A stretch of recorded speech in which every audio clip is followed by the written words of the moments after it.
எல்லாருக்கும் வணக்கம், welcome to my channel. இன்னைக்கு வீடியோல நம்ம என்ன பார்க்க போறோம் அப்படின்னு பார்த்தீங்கன்னா, செல்ஃப் காலிங் பார்த்தீங்கன்னா ஃபுல்லாக நம்ம பார்க்க போகிறோம். ஏற்கனவே ஒரு வீடியோவில் டெலிகாலிங்கோட பேசிக்ஸ் பற்றி பார்த்துருந்தோம் இல்லையா? ஸோ அதோட கண்டினியூஷன் தான் இந்த வீடியோக்கு போகுது. ஸோ கம்ப்ளீட்டாக பாருங்க, சூப்பர் இன்ஃபர்மேஷன் உங்களுக்கு காத்திருக்கு. சரிங்களா, வாங்க வீடியோக்குள்ள போகலாம். லாஸ்ட் வீடியோவில் டெலிகாலிங் பேசிக்ஸ் பற்றி நம்ம பார்க்கும்போது ஒரு டெலிகாலருக்கு தேவைப்படுற குவாலிட்டிஸ் என்ன, அதுக்கப்புறம் பார்த்தீங்கன்னா லா ஆஃப் ஆவரேஜ் அதை பற்றி நம்ம பார்த்தோம். நெக்ஸ்ட் வந்து பார்த்தீங்கன்னா ஆஸ் அ டெலிகாலராக நமக்கு என்னென்ன லிமிடேஷன்ஸ்லாம் இருக்கு அப்படின்றதும் பார்த்தோம்.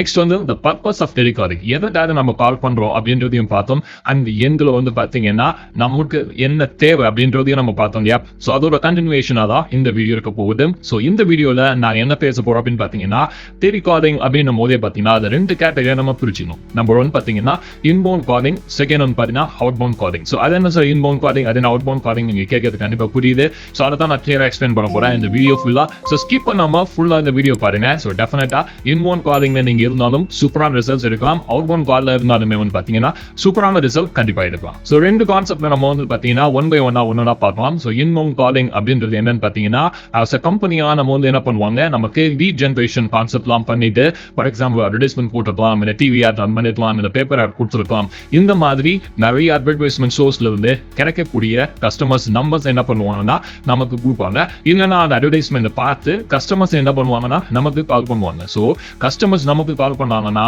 அந்த காலிங் பேர் என்னன்னா இன்பவுண்ட் காலிங். ஸோ இதே வந்து பார்த்தீங்கன்னா கஸ்டமர்ஸ்க்கு நாம கால் பண்ணுறோம். ஸோ ஒரு ரேண்டம் டேட்டா பேஸ் இருக்கு, இல்லை நம்ம வந்து பார்த்தீங்கன்னா ஆல்ரெடி நமக்கு சோர்ஸ் ஆஃப் டேட்டா பேஸ் இருக்கு, இதை வச்சு நாம கால் பண்ணுறோம் அப்படின்னு பார்த்தீங்கன்னா அது எல்லாமே பார்த்தீங்கன்னா அவுட் பவுண்ட் காலிங். ஸோ இதுதான் இந்த பேசிக் டிஃபரன்ஸ். கஸ்டமர்ஸ் நமக்கு கால் பண்ணாங்கன்னா அது இன்பவுண்ட் காலிங், கஸ்டமர்ஸ்க்கு நாம கால் பண்ணோம் அப்படின்னா அது அவுட் பவுண்ட் காலிங். ஸோ நீங்க இன்பவுண்ட் கால் பண்றீங்களா இல்லை அவுட் பவுண்ட் கால் பண்றீங்களா அப்படின்றது ஸோ உங்களுக்கு தான் தெரியும். ஸோ ரெண்டுமே நீங்க எது பண்ணாலுமே ரெண்டுத்துலையுமே சூப்பராக வந்துட்டு சேல்ஸ் எப்படி இருக்கும் அப்படின்றத நான் சொல்ல போறேன். ஸோ நிச்சயமா ரொம்ப யூஸ்ஃபுல்லா இருக்கும். ஸோ ஃபர்ஸ்ட் நீங்க இன்பவுண்ட் கால் பண்றீங்க அப்படின்னா, ஸோ உங்களுக்கு கஸ்டமர்ஸ் கால் பண்றாங்க அப்படின்னும் போது உங்களோட ப்ராசஸ் வந்து பார்த்தீங்கன்னா ஆல்ரெடி 50% வந்து கம்ப்ளீட் ஆயிடுச்சு. ஃபார் எக்ஸாம்பிள் கஸ்டமர்ஸ் வந்து பார்த்தீங்கன்னா ஒரு டீடைல் தெரிஞ்சிருக்கு, உங்க கம்பெனி பற்றி தெரிஞ்சிருக்கு, அவங்க என்ன ப்ராடக்ட் பார்த்துருக்காங்க அப்படின்றது எல்லாமே தெரிஞ்சிருக்கு.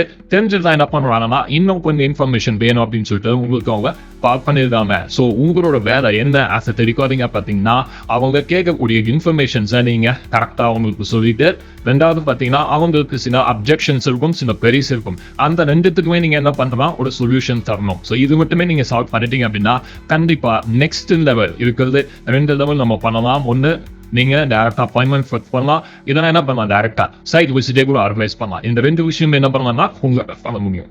இன்பவுண்ட் கால் அப்படின்றது கஸ்டமர் நமக்கு கால் பண்றோம்னு சொன்னேன், அந்த டீடைல் தெரிஞ்சுட்டு நம்ம கால் பண்ண போறாங்க. ஸோ தட் ஆஸ் அ டெலிகாலரா நமக்கு இங்க நிறைய வேலைகள் இருக்கு. ஏன்னா டைரக்டா அப்ஜெக்ஷன் ஹேண்ட்லிங் நம்ம பண்ணணும், ப்ராடக்ட் நாலேஜ் இன்னொரு வாட்டி தரவா கொடுக்கணும், அவங்க என்ன ப்ராடக்ட் பார்க்கறாங்க, அதுக்கு அவங்க என்ன சொல்யூஷன் எதிர்பார்க்கறாங்க அப்படின்றது எல்லா டீடைலுமே உங்களுக்கு என்ன தெரியணும். ஃபுல்லா தெரிஞ்சா மட்டும்தான் நீங்க கால்ல என்ன பண்ண முடியும்னா உங்களோட ரெண்டு விஷயம் பண்ணலாம். ஒன்று டைரக்டா நீங்க அப்பாயின்மெண்ட் ஃபிக்ஸ் பண்ணலாம், இல்லைன்னா டைரக்டா என்ன பண்ணலாம் சைட் விசிட் வந்துட்டு ஆர்கனைஸ் பண்ணலாம். இந்த ரெண்டு விஷயம் நீங்க பண்ணணும்னா இந்த மூணு விஷயம் கண்டிப்பா தெரிஞ்சிருக்கணும். ஒன்று பார்த்தீங்கன்னா உங்களோட ப்ராடக்ட் நாலேஜ், ரெண்டாவது வந்து பார்த்தீங்கன்னா அந்த கஸ்டமருக்கு என்ன தேவை அப்படின்றது தெரியணும், மூணாவது வந்து பார்த்தீங்கன்னா ரெண்டு பேரும் மீட் பண்ற அந்த கன்வீனியன்ட் டைமை நீங்க ஃபிக்ஸ் பண்ணி கொடுக்கணும். ஸோ இந்த மூணு விஷயமா நீங்க பண்ணிட்டீங்க அப்படின்னா இன்பவுண்ட் கால்ஸ் பண்றது ரொம்ப ரொம்ப ஈஸியான ஒரு விஷயமா இருக்கும். ஸோ நெக்ஸ்ட் வந்து பார்த்தீங்கன்னா அவுட் பவுண்ட் கால்ஸ், அதாவது ரேண்டம் நம்பர்ஸ் எடுத்துட்டு ஏதாவது ஒரு டேட்டா பேஸ்ல நம்பர்ஸ் இருக்கும், இதை பல்கா வாங்கியிருப்பாங்க, அந்த நம்பர்லாம் எடுத்துட்டு நாம கஸ்டமருக்கு கால் பண்றது அப்படின்றது தான் ரெண்டாவது வகை. சரி, சொல்லும் போதே கண்டிப்பா தெரியும் இல்லையா, இன்பவுண்ட் காலை விட அவுட் பவுண்ட் கால் என்னதுன்னா கொஞ்சம் டஃபாக தான் இருக்கும். ஏன்னா கஸ்டமர்ஸ்க்கு வந்து எந்த டீட்டெயிலுமே தெரியாது, நீங்க யாருன்னு தெரியாது, நம்ம கம்பெனி என்ன பண்றதுன்னு தெரியாது, நம்ம என்ன ப்ராடக்ட் பண்றோம்னு தெரியாது, எதுவுமே தெரியாத கஸ்டமரை நம்ம என்ன பண்ண போறோம், அப்ரோச் பண்ண போறோம். ஸோ இன்பவுண்ட் கால் கம்பேர் பண்ணும்போது அவுட் பவுண்ட் கால் கொஞ்சம் டஃபர் தான். பட் ஸ்டில் என்னன்னா நிறைய ரிசல்ட்ஸ் வந்து பார்த்தீங்கன்னா அவுட் பவுண்ட் காலே நம்ம எடுத்திருக்கோம். ஸோ அது எப்படின்றத நம்ம ஒன் பை ஒன்னா பார்க்கலாம். சரிங்களா? ஸோ அவுட் பவுண்ட் கால்ஸ் அப்படின்னும் போது ரேண்டம் நம்பர்ஸ் எடுக்கணும் இல்லையா? ஈஸியா உங்களோட அப்ஜெக்டிவ் என்னன்னா ரேண்டம் நம்பர்ஸை ஃபில்டர்ஸ் பண்ணி ப்ராஸ்பெக்டா நீங்க மாற்றணும் அப்படின்றது தான் உங்களோட நம்பர் ஒன் விஷயம்.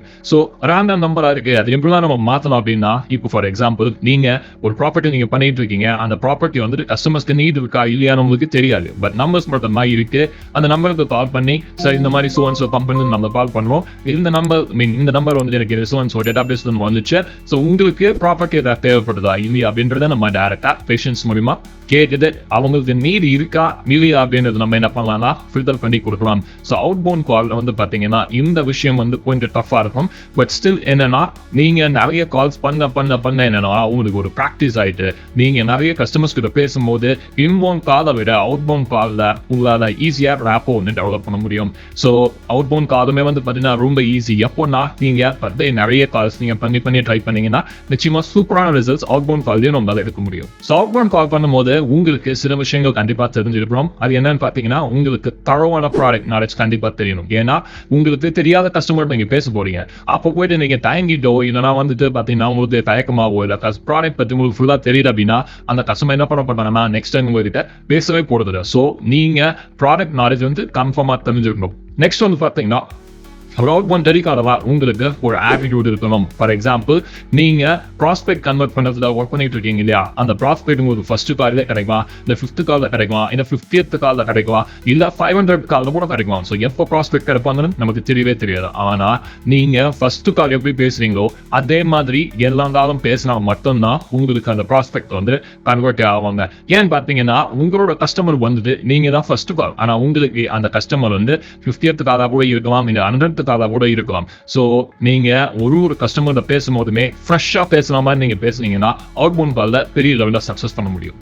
ஸோ ஆஸ் அ டெலிகாலரா உங்களுக்கு நம்ம என்ன கால்ஸ் பண்ணுறோம் அப்படின்றதே ஓரளவுக்கு வந்து ஒரு ஐடியா கிடைச்சிருக்கோம்னு நினைக்கிறேன். நீங்கள் எய்தர் இன்பவுண்ட் கால் பண்ணாலும் சரி அவுட் பவுண்ட் கால் பண்ணாலுமே சரி ரெண்டுத்துக்குமே நீங்கள் பயங்கரமான ஒரு ஆட்டிடியூட் இருந்தால் மட்டும்தான் தெரிவிக்காதீங்க, நீங்கள் ஜெயிக்கவே முடியும். ஏன்னா கஸ்டமர்ஸ் வந்துட்டு உங்களுக்கு தெரியாத கஸ்டமர்ஸ் தான் நிறைய வாட்டி உங்ககிட்ட என்ன பண்ண போகிறாங்க, அப்ரோச் பண்ண போகிறாங்க. ஸோ நீங்கள் ஃபர்ஸ்ட் கால்லேயே அவங்க இம்ப்ரெஸ் பண்ணிட்டீங்க, ஃபர்ஸ்ட் கால்லேயே உங்கள் டீட்டெயில்ஸ் அவங்ககிட்ட வந்துட்டு சேவ் பண்ணுற அளவுக்கு நீங்கள் வந்துட்டு பேசுறீங்க அப்படின்னா உங்களுக்கு கன்வர்ஷன் ரேஷியோ வந்து ரொம்பவே ஜாஸ்தியாக இருக்கும். ஸோ அதுக்கு நீங்கள் நான் ஏற்கனவே சொன்ன மாதிரி உங்களோட ப்ராடக்ட் நாலேஜ் கண்டிப்பாக தெரிஞ்சிருக்கணும். ரெண்டாவது வந்து பார்த்தீங்கன்னா கஸ்டமருக்கு என்ன நீடு அப்படின்றத தெரிஞ்சிருக்கணும். தேர்ட் வந்து பார்த்தீங்கன்னா கன்வீனியன்ட், கஸ்டமர்ஸோட கன்வீனியன்ட்டை பொறுத்து என்ன பண்ணணும், நீங்கள் சைட் விசிட்ஸ் ஆர்கனைஸ் பண்ணணும். ஸோ இந்த 3 விஷயத்தையுமே நீங்கள் ஆஸ் அ டெலிகாலராக ஃபிக்ஸ் பண்ணிட்டீங்கன்னா உங்களோட ஜாப் வந்து ரொம்பவே ஈஸியாக வந்து முடிஞ்சிடும். சரிங்களா?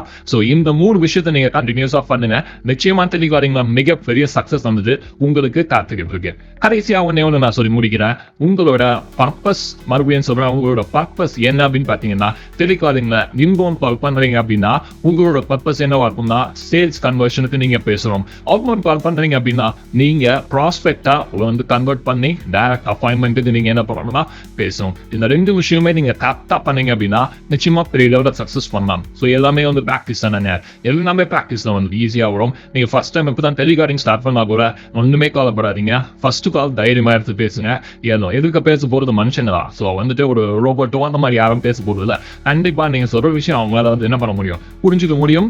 நீங்க ஒரு கால் பண்ண என்னன்னா உங்களுக்கும் கஸ்டமர்ஸ் கிட்ட எப்படி பேசணும், எப்படி பேசினா கஸ்டமர் வந்து நம்ம கிட்ட உடம்பு நம்ம கிட்ட பேசுவாங்க, என்ன டீட்டெயில் அவங்க கிட்ட கேட்டா அவங்க டீட்டெயில் நம்ம கிட்ட வந்துட்டு கொடுப்பாங்க அப்படின்றத நீங்க 1 by 1 நீங்க கத்துட்டு போயிட்டே இருக்கலாம். ஸோ டெஃபினட்டா இந்த 2 வீடியோவே பார்த்தீங்கன்னா டெலிகாலிங் பத்தி நான் போட்டிருக்கேன். ஸோ டெஃபினட்டா யூஸ்ஃபுல்லா இருந்திருக்கும். ஸோ இந்த வீடியோ வந்து பார்த்தீங்கன்னா உங்களுக்கு நிறைய யூஸ்ஃபுல்லான இன்ஃபர்மேஷன் இருந்துச்சுன்னா லைக் பண்ணுங்க, உங்களோட ரியல் எஸ்டேட் டெலிகாலிங் டீம் வந்து ஷேர் பண்ணுங்க, வாட்ஸ்அப் குரூப் இருந்தால் அதையும் ஷேர் பண்ணுங்க. இன்னும் என்ன மாதிரியான வீடியோஸ் வேணும் அப்படின்னு நீங்க வந்துட்டு இது பண்ணீங்கன்னா கமெண்ட் செக்ஷன்ல சொல்லுங்க. நம்ம சேனலை சப்போர்ட் பண்ண விதத்துல சப்ஸ்கிரைப் பண்ணுங்க. Thanks so much for watching.